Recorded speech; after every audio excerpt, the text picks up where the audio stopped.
I just wanted to ask, first of all, how's life, boss? How are things going? I'm excited to chat with you, and life's good. There's a lot of cool things at the stage of my career right now where I'm at. A couple years out of dental school, a couple years out of residency, and work kind of defines a lot of what I'm doing day to day, but also helps set me up to be able to do the personal things that I enjoy in life and make the most of it. So I feel like I have gotten to a point of stability now in work and in life. So it's exciting times, man. And in terms of day to day, working at the Children's Hospital, Nationwide Children's Hospital in Columbus, Ohio, as a pediatric dentist. It's a great place to work because we take care of a lot of kids. The mission of the hospital is to take care of the kid, regardless of ability to pay, of background. So it's just like inspiring to be working at an environment like that, empowered by colleagues. And it's also a teaching institution. So not only the pediatric dentistry residency program, but many medical training programs, social work training programs, etc. So just exciting times, and it's stuff like that that keeps me going. Do you have a kid yourself? Oh no, No. so So we're someday, you're someday. yeah. So you're and can I ask how old you are? Yeah, so I'm 31. So I finished my undergrad in 2016 at none other than The Ohio State University. Born and raised in Columbus. I went to Harvard for dental school, graduated in 2020, so right in the midst of COVID. Started my pediatric dentistry residency program at Nationwide Children's Hospital, and that's combined with Ohio State as well. So we got the best of both worlds there. After my residency, I stayed on as a clinical dentist at the hospital. So that's almost all my time is direct patient care, providing care to kids in our dental clinic and also in the surgery spaces. And so it's been fun since then. So when you were in dental school, did you know you were going to go into pediatrics or before Oh, even when dental I was school? in middle school, I knew. And that's something that Really? mentors and role models, my pediatric dentist growing up was such a great guy. And he's one of the role models that I looked up to growing up. I had an excellent mentor as well, Dr. Mehrdad Sevabian. He's a general dentist. He has his offices in Columbus. But when I was in high school, he mentored me. He took me on to come shadow at his office. It was crazy. One of the first things I saw him do when I was shadowing was full mouth extractions for dentures. And I was like, whoa. And I didn't pass out. So that was a good sign. Very good sign. So And one of that the was first, early in oh high yeah. school? So Yeah, he yeah, was yeah. a great mentor. And, I look up to him, and he's a leader in organized dentistry. He's a leader in the community. He's got his family. So he's someone that I look up to for sure. And were you born and raised in Ohio? Yeah, so Columbus is home, and it's fun growing up in the Midwest, and then now in my adult life, putting my roots down where I grew up. I think a formative time was when I was in dental school at Harvard. Boston was just so fun. It's a very student-focused city with all the universities, all the educational programs there, young city. But then I was like, you know what? Columbus has got the best of all like in That's Ohio. amazing. You ended up coming back, and it's something that I'm noticing also in Ohio, as I'm very passionate about workforce development and this education stuff. Part of the reason that we're having this conversation today, we want to keep people here, right? We Yeah, want to develop this state. We want to give access to care to as many people as yeah. possible, and really, just raise the waters for everyone so all the ships kind of rise. And to thank you for going getting your education at such an esteemed institution and coming back to the state and then going and working at this hospital in Columbus specifically to serve the kids. It's a very noble pursuit that you're going down. What drives you? What's your mission in terms of doing all this work and being a part of the hospital system? Yeah, absolutely. I think for me is it's so good to be able to provide this direct care, but what are ways that we can do to more efficiently deliver care? How can we, at the root of the issue, address some of these issues that kids face with their oral health and their overall health? Anything that, like you said, developing Columbus, developing the state, rising, raising the water so everybody rises. I feel like we all have our own ways to contribute and our own passions that drive us. And for me, being able to take care of this one problem for this kid, they come in with a toothache and he can take care of it. They come in with broken teeth, he can fix it. Let's do what we can. And I can serve in ways that I know how to.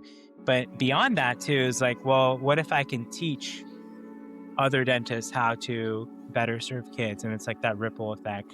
Or through some of my research, looking at like teledentistry or technology, looking at materials, clinical techniques, how can we improve how we practice dentistry to create that ripple effect beyond just like the one filling that I do or the one extraction that I do.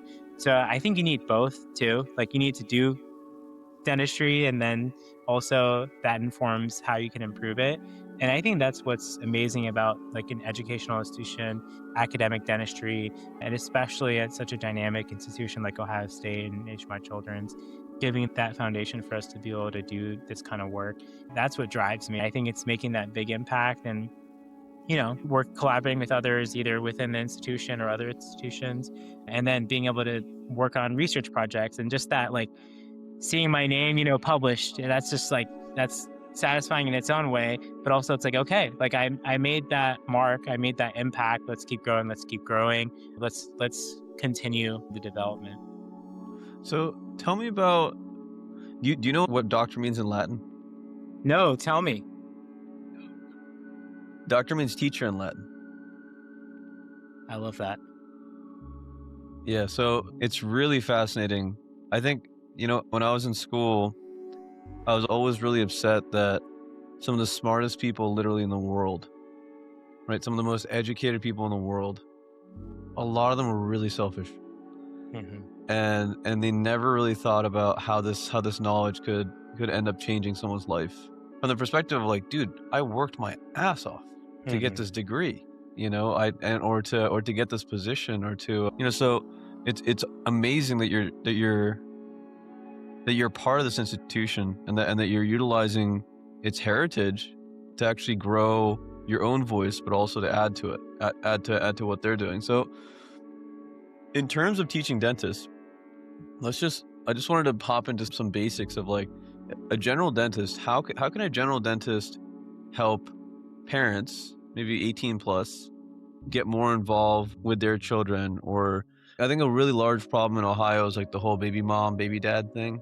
There's like a lot of not really planned families, and these kids end up growing up in situations where Right. they don't have the support system really to Yeah. like even continue to educate themselves, or the foster care program's pretty large in Ohio. Hmm. I see a Medicaid population at Franklin Dental Care and Dentures. I see all the Head Start program folks that end up getting into drugs, and with that being said, what do you think is a good approach kind of universally for general dentists in Ohio to help bridge that gap and to convince perhaps younger people or parents that, hey, these are some things that you should watch out for your kids? Yeah, absolutely. I mean, going back to doctor being teacher, like that's such a great perspective where it's like if you come in with like like I'm above you type approach. Whereas when I think of a teacher, like I think of like those grade school teachers or high school teachers or kindergarten teachers, like you got to figure out what kind of teacher you got to be and you got to adapt to who you're working with. So I think for me, just having a lot of grace for people. And you mentioned, the situations that families may face could be generational. It could be from systemic, like just how our society is structured. So just thinking about, okay, approaching everybody with grace and patience and any sort of like preconceived thoughts or like intrusive thoughts or whatever, just like blank slate with every person, every family. And that helps me too, because, and like you mentioned, we serve populations with high need. There is that sort of burden on the provider if you take in everything or you soak in everything. So just having that view of like, I'm here to help. I can do what I can. I also can't change the entire society or history, but this interaction that I have with Grace, I can be patient. I can be understanding. Sometimes there are individuals that may have seen multiple dentists until they got to me, and I'm just taking the dental example. And after facing the frustrations that some families feel, rather than me taking it personally or getting even defensive, just like, yeah, look, I'm here to help. Like, I can do what I can and I will do what I can. And I think that helps me as a provider. And I hope that helps the families that I serve. And I think for general advice for general dentists, like it's also challenging because I feel very lucky that I am at an institution that truly values delivering like the highest quality care and having the sort of support for that at the operations level. Whereas if there is some pressures for, depending on practice modality, depending on practice environment, pressures for production, pressures for time crunch, that can be hard to do. So I think, and that just speaks to our healthcare system. I don't think it's the fault of any provider. It's just how our healthcare system is set up that, even though doctors should be the teachers, we're not empowered to be so. I think, and to your point of empowered to be so, that always frustrated me. And even in school and in graduate school and in college, I was like, again, like we're supposed to be super, super educated, but it seems like that leadership, that muscle of like trying to actually make the world a little bit different around us doesn't really get exercised Yeah. as much as it probably should in education. And I was actually just having this conversation earlier today with an international dentist from Cuba that's actually doing, that's the dental assistant in my office, and she's gonna go and become a dentist very soon. And I was Awesome. like, don't become institutionalized. Yeah. Right? Like have your vision of what your ideal would be with this career, and try your very hardest to enact those things now before you become a dentist even. Because they will when you, I don't know how many times you talk to administration, for instance, in dental school, right? And you try to change things, and you try your hardest, but it's they listen, but you only have 4 years. And change tends to take a while. A long time. Right. Yeah, and I'm a huge proponent for incremental change too. So if something's a little bit better, that's progress. Not settling for that, but little by little, especially with larger institutions. And I love that you have these candid conversations with colleagues, and you're kind of giving that guidance. And this leadership and education, a lot of it, I think, ends up being self-driven. So, if you're, for example, I'm thinking back to my experiences at Ohio State for undergraduate, 40,000 undergrads, let alone the graduate students, the staff, to talk about a large institution. But trying to find your niche, trying to find your people, and then, that network of people that support you, that you can vent to, that you can bounce ideas off of. One of my most memorable classes was the human physiology class. So this class was so big that it filled the entire largest classroom of the campus, plus the professor would live stream to another classroom of overflow. It was, talk about a large class. Now, mind you, she was a great professor. I mean, she had perfected, if you followed what she had sort of laid out for you, you would do you remember her name? Oh, I think it was like Dr. Bronson. Yeah. She was great. Shout out to great teachers. Yes. I'm going to have to follow you up with the name. Yeah. But, I'd love to even just email her and be like, hey, we literally talked about you on the podcast. And and it's just great because if you carve out your own group within this giant course, for example, and, she was very open with office hours, and, you just got to show up. Part of it's self-driven too, I think. And unfortunately, not everybody finds that drive or has the ability to find that drive. Maybe there's other life things that right now you can't, commit to putting in that work. But even being, bringing together an informal study group in this class and like going to office hours. And it's crazy because I remember that feeling of, the big group, but you can still carve out within you. And I think stuff like that helped me through undergraduate, dental school, grad school, residency, and finding those groups, finding those people. But absolutely, shout out to my human phys professor. Among the many awesome, teachers and faculty that I had throughout my years. And you bring up some really good points too about big institutions. Yeah, and to your point about Ohio State being a large school, I actually went to the University of Massachusetts Amherst. So I was about 2 hours west of Boston in the woods. 40,000, 60,000 people, and the interesting thing for those of you that are watching, that are in kind of school age, my audience for the most part are young leaders, people that are in high school, college, graduate school, getting into entrepreneurship, that type of stuff. Big places are a really, really good way to learn who you are because they offer so much different types of stimulus, like social stimulus. Absolutely. And I always tell people, I'm like, dude, the social skills are so important as a dentist. I mean, like you were saying, to even be able to take your ego out of the equation and just hear someone, and just see where they're at. Like that requires a tremendous amount of humility. and it requires a tremendous amount of, I asked a question to my creative writing professor in senior year. I said, how do you know how much someone cares? He didn't really have the answer to that. But a couple years later, I talked to an older guy, and he's like, watch how they treat other people. Hmm. Yeah. That's how you know.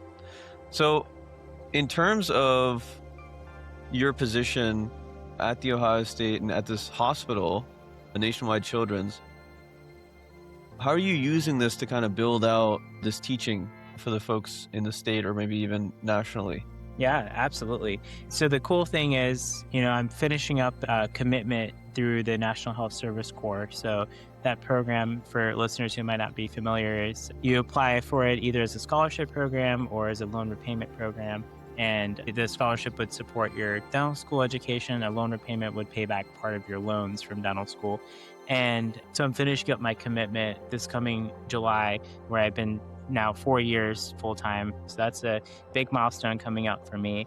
And then I hope to continue further into getting more involved with the residency program, getting more involved with the dental school. There's that direct teaching that comes with working with the residents and dental students. But then taking that further, looking at outside how we can bridge between what I'm doing at the hospital and the university and with organized dentistry. So I serve in the Columbus Dental Society on the executive board. So I'm president-elect for the Columbus Dental Society. So one of the big things is trying to get engagement and trying to get people involved. And it's really fun because we have a really young crew that's heading up Columbus Dental Society now. So our president, Dr. Leo Nasani, he's full-time faculty in the restorative department, one of the assistant deans at Ohio State. So he's involved in the academic space.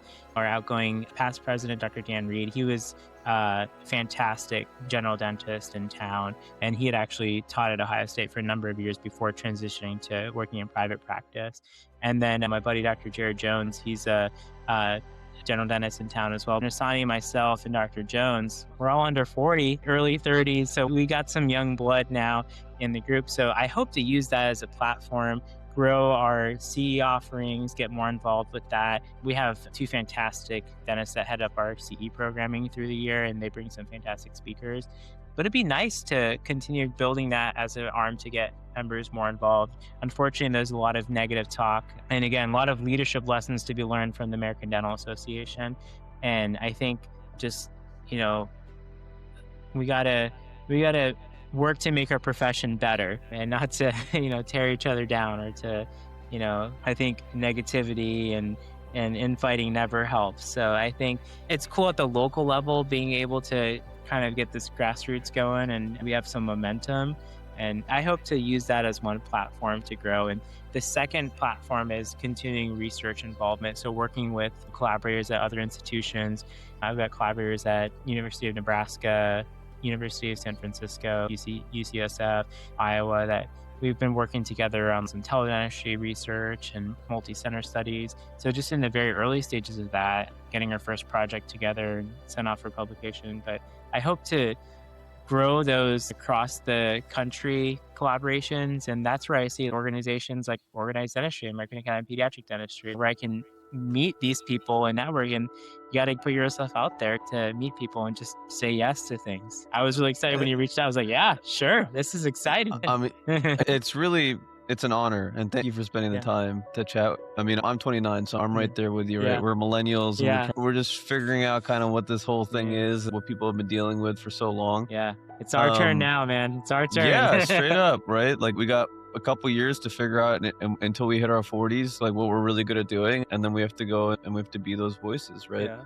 It's incredible that you're actually participating in the organized dentistry stuff. And when I say stuff, I mean, obviously you're talking local. I had a podcast with Dr. Brett Kessler. Oh, yeah. He's a friend and a mentor too. And he's always talking about building out these platforms and these kind of bigger things. And the fact that you're there is very impressive. Right now, I'm kind of grinding alone, it feels like, in the darkness, but I always want to reach out and be like, how can we help, or how can I plant some ideas that might be beneficial to all the organizations? So I wanted to ask you about, so you're talking about engagement, and it's something that I've been thinking about quite a bit. My personal mission over the next 25 years is to help increase Ohio's workforce, their capacity and their ability to show up. Being a private practice owner, it's very, very difficult to find qualified Hmm. staff and to retain them. And I think a lot of these small practices are Yeah. actually the ones Yeah. that uh, are doing that hard work in these communities, and they have to be there. But a lot of them also are not very astute in business, right? They might not know how to hire people, Hmm. or they might not know how to Hmm. retain people or pay them properly or Such a create the challenge. systems and the checklists. Yeah, it's so much stuff, right? Yeah. So I wanted to ask you about social media, and I wanted to ask you about how do you think that for the organized dentistry, do you think it should be using TikTok and should be using AI to get a hold and the attention of these younger folks? Like what's your thoughts on that? So, there's the different slices of the population that use social media platforms. And so for, targeting younger, especially when you think about like workforce development, like, what and sort of what kind of content's on TikTok, how these algorithms work, and not to mention AI, both for generating content, but also once that content is generated, how is that posted on social media? How is that construed, misconstrued, misinformation? So there's so many, layers to this question. And that I feel like, again, it depends on target audience. Like if you want to go for more older folks, like you think about Facebook Facebook. and such, Mm-hmm. Yep. and then younger folks engaging on TikTok. And I think smart social media strategy engages all platforms and engages all audiences, and also is the intent as well. And I think it's really cool, just like the spaces within TikTok of like, their whole, dental talk, subculture, if you will, or that, dental talk space. That's a cool way to engage young folks, and also like education, training. And it's so cool to hear your commitment to your community, especially as a business owner, as a business leader, and a healthcare provider. You have such a unique space within the community that you're providing.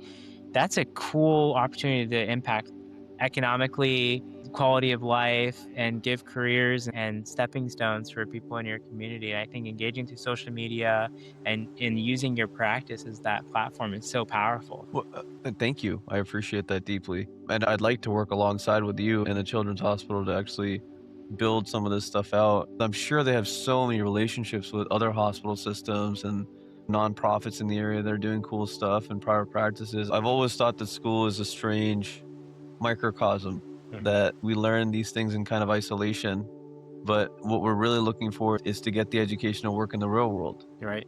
And so we take on all these syllabi, but we're taught by oftentimes people that haven't been in the real world for, Mhm. for many, many years. So it starts becoming this weird thought loop, of Yeah. like, okay, just memorize this and regurgitate it and you'll be okay. And it's like, the real world doesn't work like that. Why are we taught that?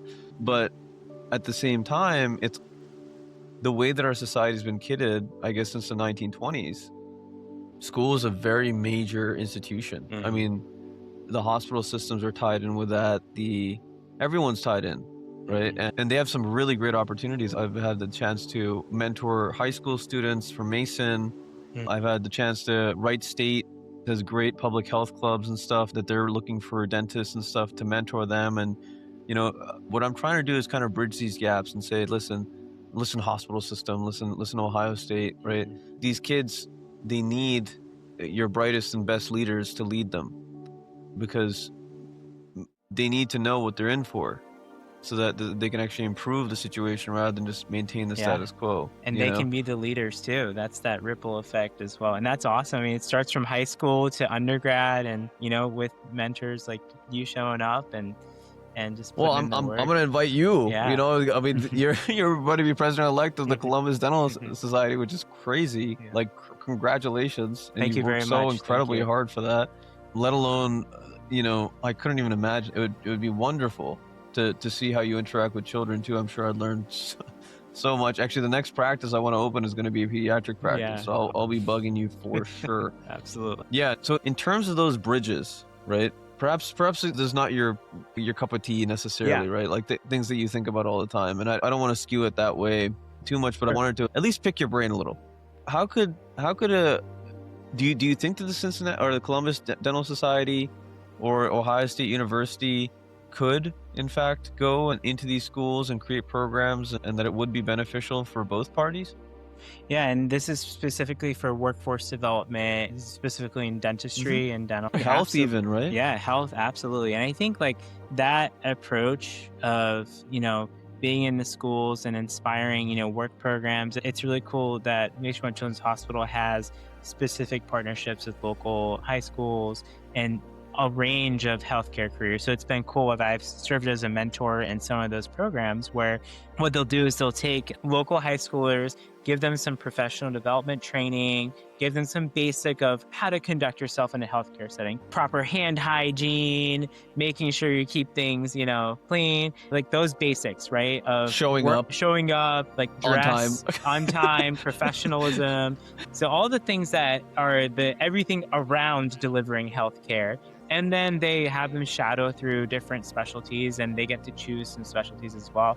So it's really cool because like some days I'll have a high schooler shadow me when I'm in the clinic, wrestling with the kids, trying to do some fillings or trying to do some treatment. And what's cool is they'll actually get the opportunity to come into the OR spaces as well and watch us do, dental surgeries and full circle. mouth. So it's just such a wonderful program and so very well organized, because again, you can't just throw a kid in the OR, but like it's kind of building up to that, of course, and after several check marks and checkpoints, but that's life changing. And it could be something like you mentioned, when you're working with high schoolers, working with undergraduates, that could inspire someone that was never even thinking about healthcare or dentistry as a career. So I think those programs are incredibly important. I think part of it too is it can be tough to implement at scale, but it's again that incremental progress. I mean, if we just get one kid that then wants to be a dentist out of this program, like that's awesome. Like that is such a win. And it's cool because there have been one or two that have reached out to me after the fact that stay in touch. And I'm like, yes, like, yeah. And you've inspired me because it's been a couple weeks since I heard back from one of them. So I'm going to email them right after we get off this call and just check in on them, see how they're doing. Just imagine if we had someone like that, right? Yeah. Or maybe you did. My mentors, my pediatric dentist, my general dentist, it just takes that one person or a couple people to line things up for you. So that's kind of, I feel like society is missing that apprenticeship model, that we used to have, like back in, like, I don't know, when there was blacksmiths and stuff like that. It just it feels like we need to go back to those roots, because there's so much of what you're doing that needs to be communicated through people watching you rather than listening to you. So do you know who's in charge of that type of program at Nationwide Children's? After I'll definitely connect you and I'll connect you to them. I'll have to look up the contact information specifically. I mean, we'll be in touch. Yeah, we'll be in touch for sure. But it's stuff like that. These pipeline programs are just like, it's just amazing. And I guess I'll loop back. When you went into pediatric dentistry, when you knew that you were going to go into pediatric dentistry, were you thinking about pediatrics as a systemic thing? I always had this interest in healthcare, and it was one of the projects in middle school that I had to go shadow. So I picked my orthodontist, and I got interested, and I picked my pediatric dentist, and that's where I continued, and then reaching out to general dentist to shadow more through high school, and that interest continued. So that interest in healthcare and dentistry was one lane. And then thinking back to my experiences as a pediatric dentist, and then doing some teaching at a local math learning center in town. So I was teaching the little preschoolers their like summer camp of playing with robots and Legos or math. And then tutoring also, like one-on-one, was just like a little bit younger than me. So that teaching experience, working with kids, and especially working with kids younger than me, also melded with that. And then I got to undergrad. And again, you mentioned big institutions like UMass Amherst, Ohio State, having big opportunities and many opportunities. So I got to explore, and I heard about this thing called public health. And I was like, what's public health? And I remember I heard about it from when I was shadowing, because I wanted to get more into like research and wet lab research. It was one of the PhDs in the lab that I was like shadowing at just to learn. She was like, yeah, public health, they have a like new program starting. I was like, what's public health? Was this freshman year? This is freshman year. Freshman year like, of college? Right, of college, exactly. Yeah, you're like thinking about dental school. Yeah, so this is where it's all coming together. And then I ended up pursuing microbiology as my like major, but I love that public health mindset. And so I took a lot of courses. I did the minor at Ohio State, and then I just kept taking more courses in public health after I got the minor because it was like cool. And Wow. it's fun to see how all these things came together. And that resulted in me wanting to apply for the National Health Service Corps program. So I was committed to working in public health after dental school experiences like solidified that. Actually working with kids in the dental space as well and our pediatric clinic at Harvard, volunteering opportunities, etc., further cemented that. And then I continued this interest in public health research and working on projects with the community, working on some global health work. We went to Costa Rica, did some collaborations with dental students and physicians in Costa Rica, visiting some and meeting with leaders from communities, smaller rural communities. And it was cool because we got to interview key leaders within the community to gather their perspectives on oral health, what things that led to the oral health, sort of risk factors and ways to protect against caries and oral diseases. And we collaborated with the community leaders with emails and meetings, virtual meetings, and we published our findings a couple years ago on that. But stuff like that, that's just like just going with what opportunities come up. And that sort of led to me where my interests are now. So it's like a culmination of all these experiences and just going with what opportunities come up and exploring things. That's an incredible journey. I have a couple different things that I'd break down, but the main thing that I wanted to ask you, well, you're now serving as a leader and you have had many, many experiences to further your communication, to further your ideologies, to further, I guess, just, there's a state of existing around people that are accomplishing things, right? You kind of have to Mhm. be productive, but also humble. And Mhm. so, did you have that term in mind? Did you have leadership in mind over the course of your education?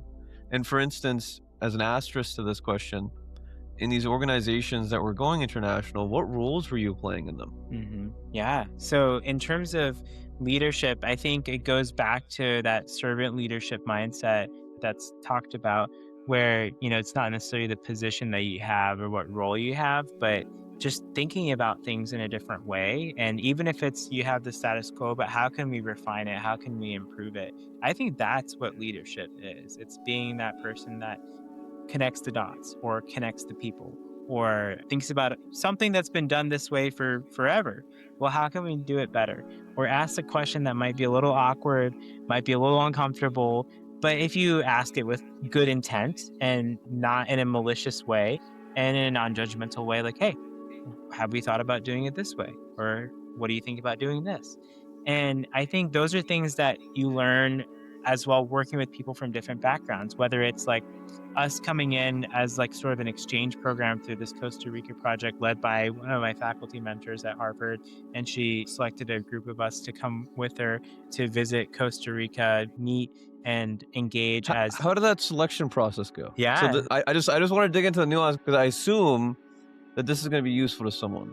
Yes, absolutely. So, in terms of what she had done a lot of groundwork, this faculty member, of going to visit multiple times and then establishing what her vision was. And I think this goes with any sort of opportunity like this is that, what is the motivation behind this opportunity and what are the goals? So, what she had intended was to select people that were engaging and open and can be good representatives of our institution, of the US, basically. We're almost basically informal cultural ambassadors talking about how life is, making compare contrast, texting and sending memes and photos leading up to the visit and after.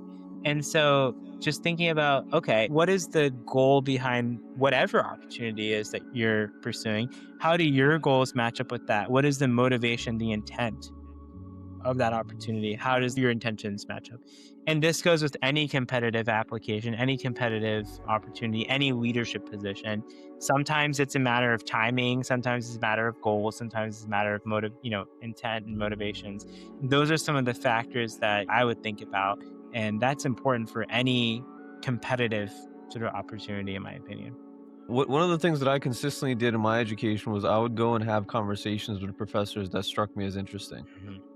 and there would be these one-on-one scenarios where it could be 5 minutes or it could be office hours for 30 minutes. We're just curious, like Right. what is this person thinking about? They seem cool, they seem older and mature, like let's have a chat. So when it came down to that professor specifically, did you have that type of relationship with her or? Absolutely. She had served as a excellent mentor through dental school, in sort of my personal development to thinking about work-life balance, thinking about some of the stressors of dental school, just giving good advice. And then also continuing after even where, we had come back, meeting with the three of us that had gone to debrief on things, how can we build on things, and we wanted to share one of the outcomes of our visit, which was the publication that we had published a couple years ago, and serving as a mentor on that and sort of the scientific aspect. So I think finding those people that really can be your mentor and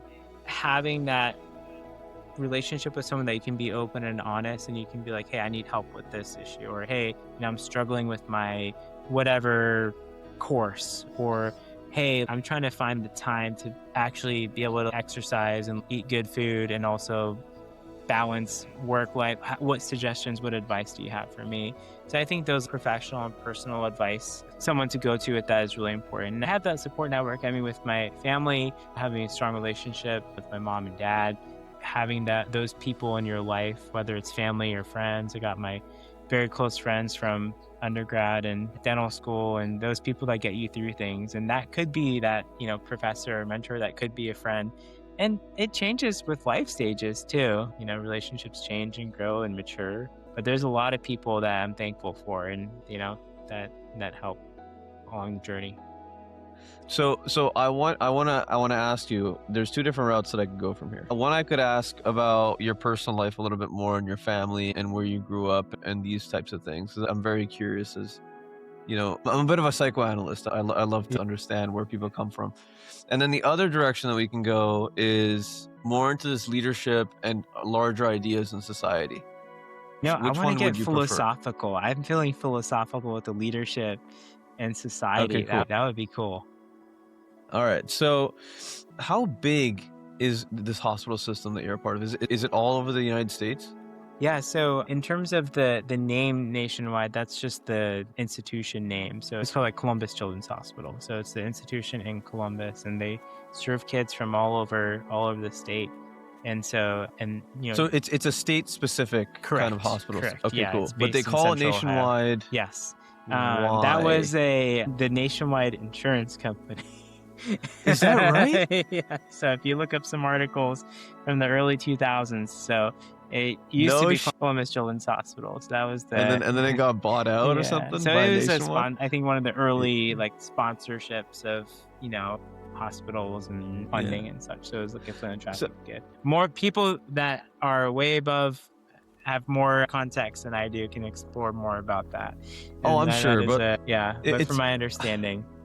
I think it's so important for us to, you know, public health dentistry, public health in general. I think it's so important for us to understand money Hmm. and understand how power in general flows in Hmm. our like Western society, how corporations are actually functioning, how they have vested interest in certain things, which is why I bring this up.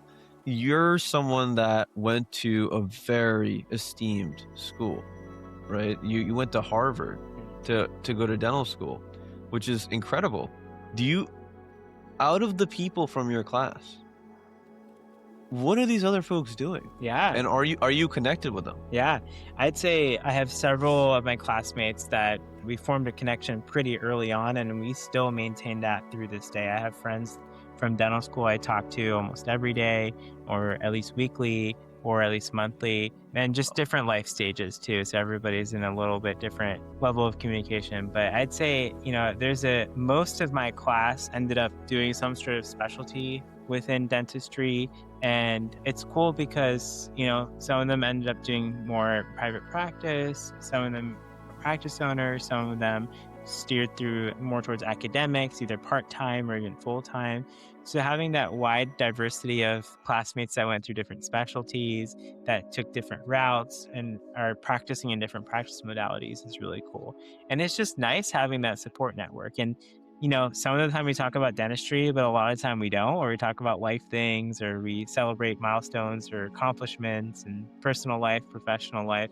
So it's great having that connection because those were hard times. And, some of my favorite times are hanging out with like two of my buddies. One of them was my roommate through dental school. Another one of my buddies would just hang out with us. We just, after a long day of studying, just hang out on the couch, play some video games, eat some good food, or on a Friday after a really hard test, hang out, chill, decompress. Sometimes he would just crash with us too. He lived like 15-minute walk away. So even though his apartments were down the street, just crash on our couch and we just hang out and enjoy. So just those fun times that we had. What was crazy was the timing of my dental school. My fourth year I graduated in 2020. So those last No couple months way. was right before COVID hit. So I'm just so thankful we had those fun memories together, especially in our third and fourth year of dental school when it kind of got cut short and interrupted. But like, you can't get those relationships elsewhere. And, it's the cool thing. We talked about school as a microcosm, different reflections of the real world.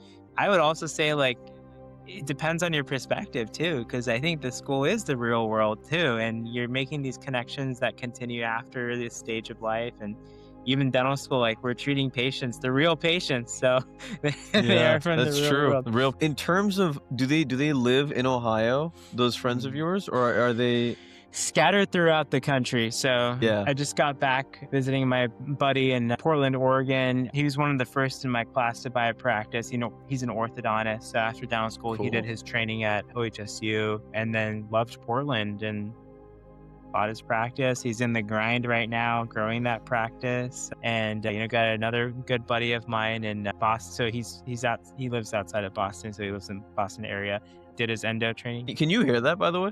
No, I can't. Can you hear that on my end? Okay, good. I'm glad. So I guess the reason I'm going into this specifically is you talked about this really interesting concept of being able to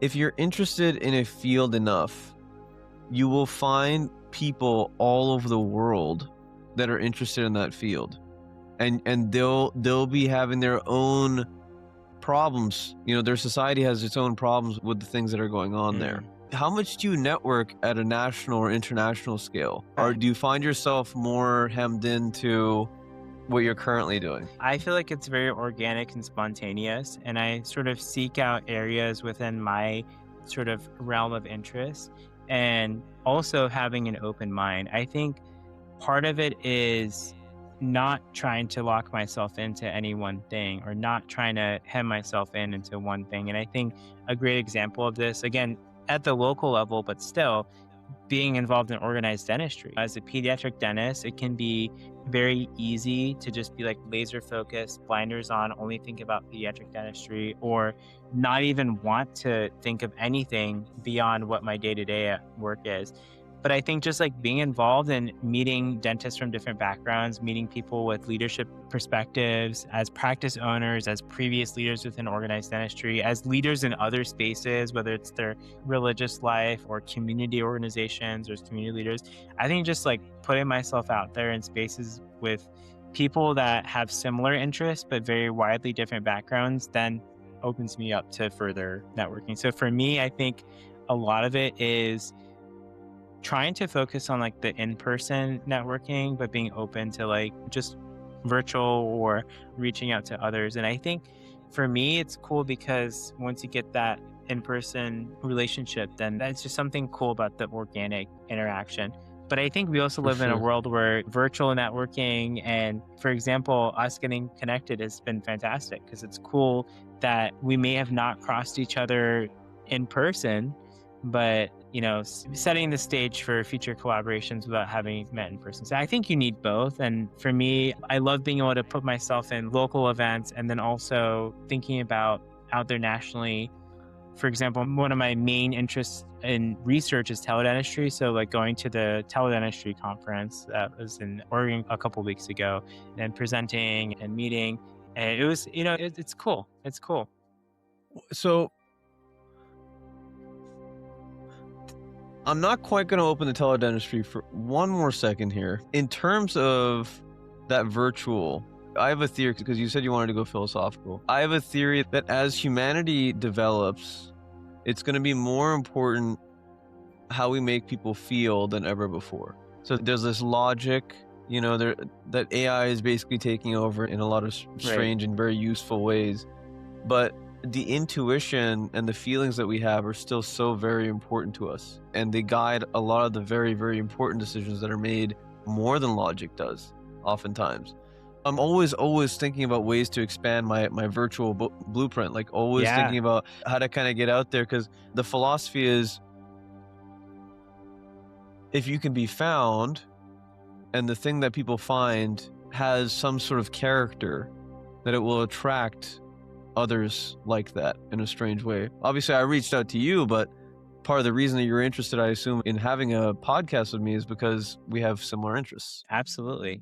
And I think that's a good point about how you make people feel. And I think that's something that can't be replaced by like AI or technology. And there's always going to be people that seek out that in-person, connection, or there's going to be someone that wants that, virtual even, but synchronous sort of like interactive, dynamic relationship. I think your theory is spot on, and that there's always going to be that element, like a personal touch. And, a lot of people, including myself, use AI in sort of day-to-day work, whether it's like generating ideas or refining things, but there always still has to be that human touch, and there always has to be that human and sort of double checking and interaction. So this is actually a perfect segue into teledentistry. You have all this knowledge, right?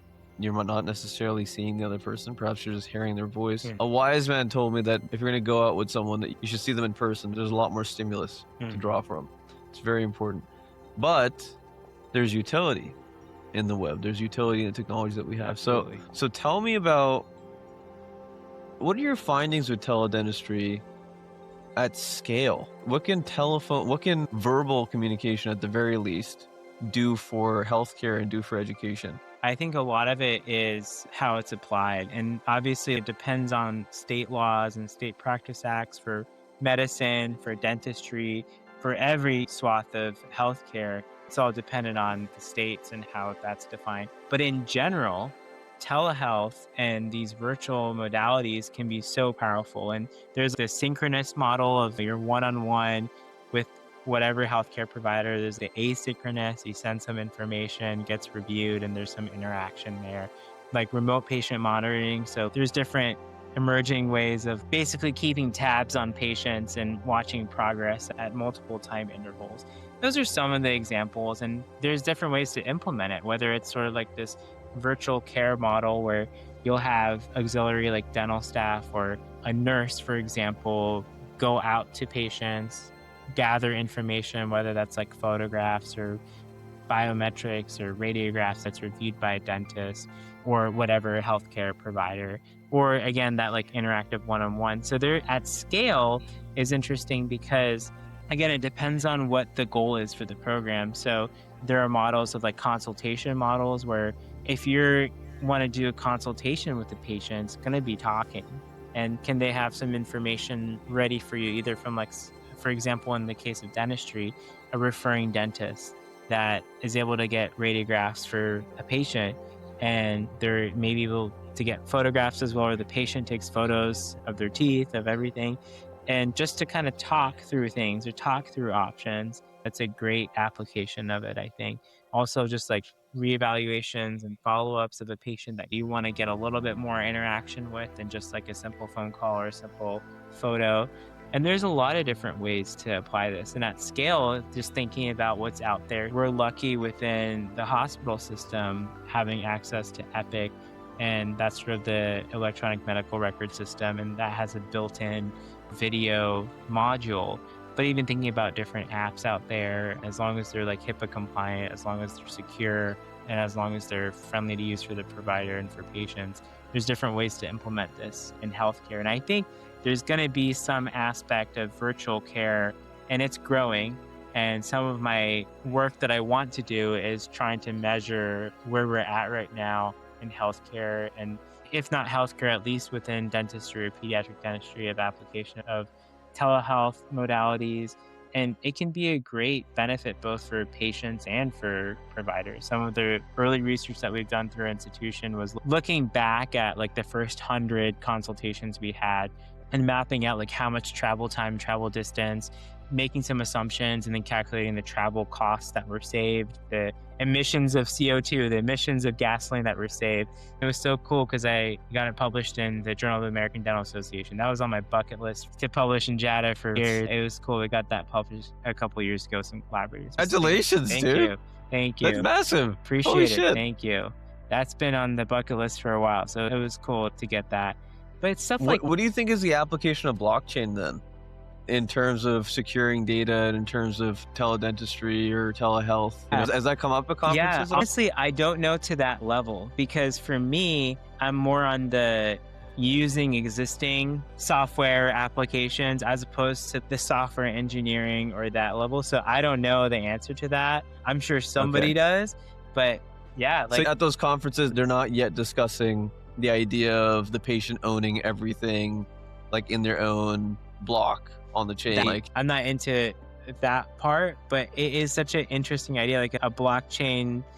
Like this is your healthcare card and it's got everything, your healthcare profile. And there's a lot of consolidation too in terms of healthcare systems. You just think about my chart, for example, how it's, exactly. the So useful. penetration, right? Exactly.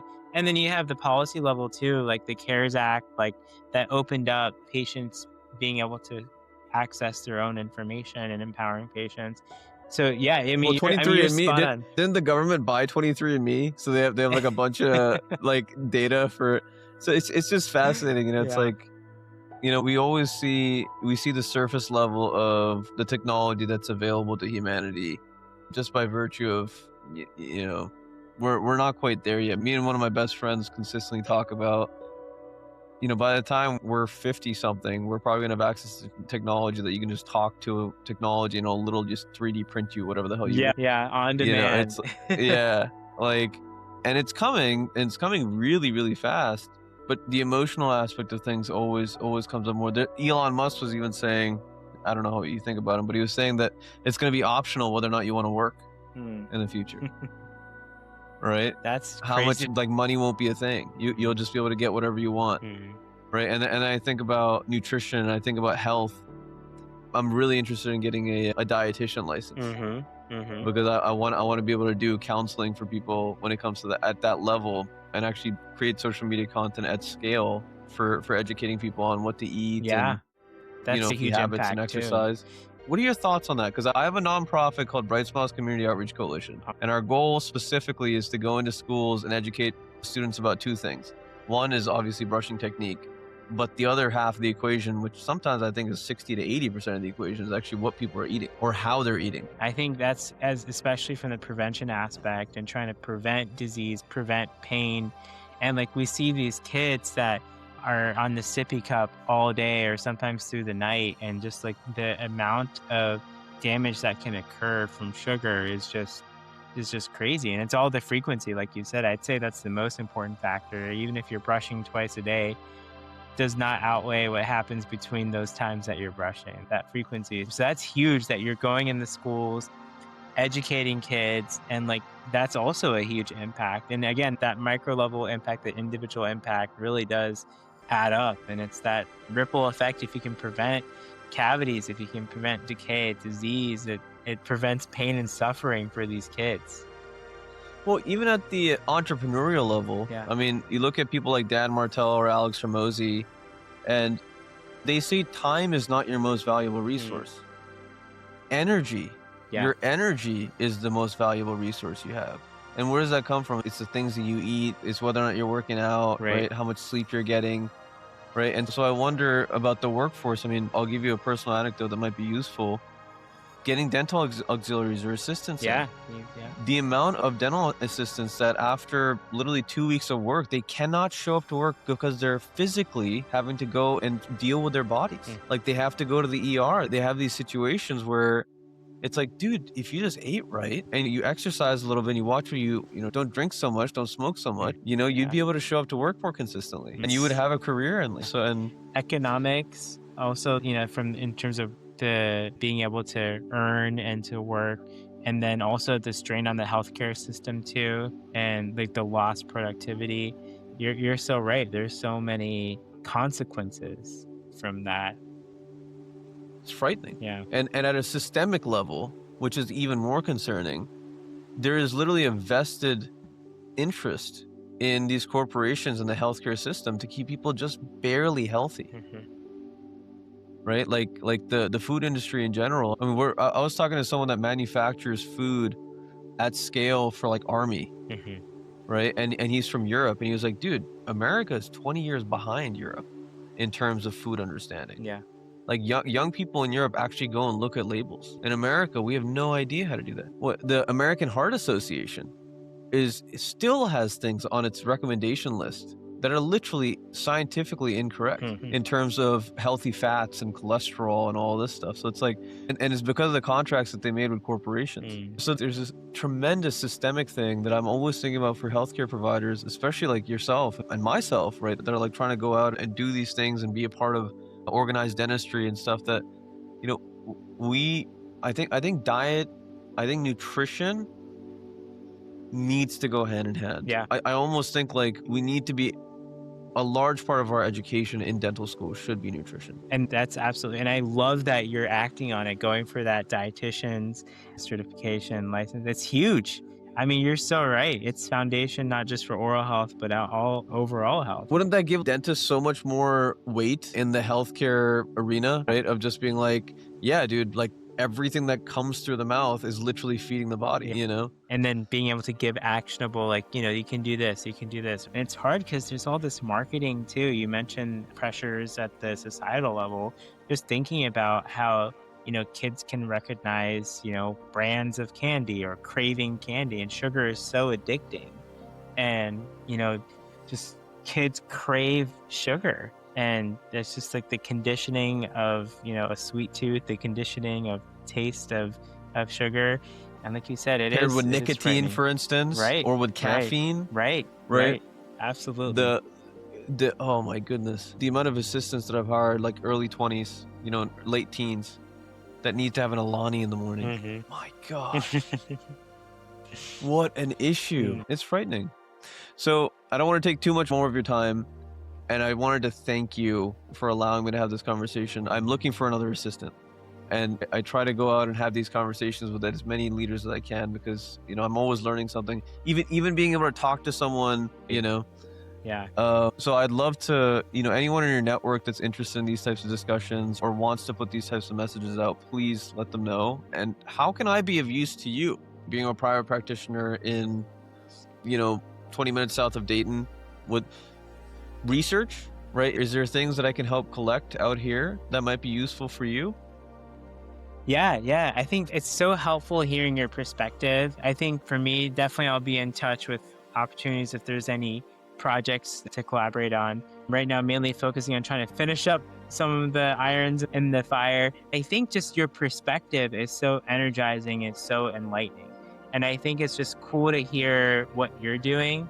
And then that, like you said, kind of talking about these big picture things helps and motivate me in my day to day. And I think thinking about ways we can improve the workforce, those would be cool collaborations to work together on, bringing our minds together with our different perspectives, thinking about how we can educate not just our workforce of dental assistants or hygienists, but also dentists, and things like pipeline programs and inspiring young people to pursue fulfilling careers. Those are things that we'll definitely collaborate on. So I look forward to continuing our discussions, and I really appreciate you taking the time to chat with me. It's been an honor to chat with you, and I really enjoyed it. This is great. Dude, same, honestly.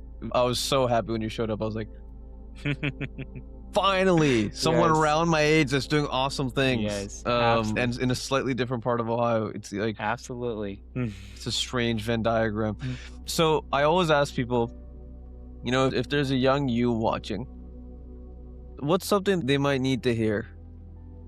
I think don't sweat the small stuff, like things that are the end of the world or things that are such a big issue, one day, 10 years ago, sometimes may not be an issue 10 years later. So whether it's something that someone said that, I'd be thinking about like, oh, like, can't believe they said that, or oh, that really hurt my feelings. And then 10 years later, you're like, oh, I don't even remember like what happened. So trying to figure out what are things that matter and what are the small stuff that doesn't matter. Don't sweat the small stuff. Just keep on moving and put whatever it is that may be challenging or difficult, put it in the bank, thinking about it, and be allowed to feel bad about something. Be allowed to wallow just a little bit, but just don't lose more than one night of sleep, or don't even lose any nights of sleep if you can, but just move on and keep on trucking. I think that's the advice I'd give to myself, because you can't be a robot and not feel things. But yeah, You got to feel. absolutely. Thank you so much, Dr. Danish. And did I say that correctly? That's right, Dr. Danesh. Danish? Yeah, thank you. We're going to talk a lot more, boss, if you have some time. Absolutely. Thank you. Sounds thank you. good, Dr. And, Wright. oh, one more thing. Where do the people find you? LinkedIn, and then check out my research on Google Scholar as well. Excellent. Yeah. All right, guys, you Awesome. heard it here. Take care. Thank you, Dr. Wright.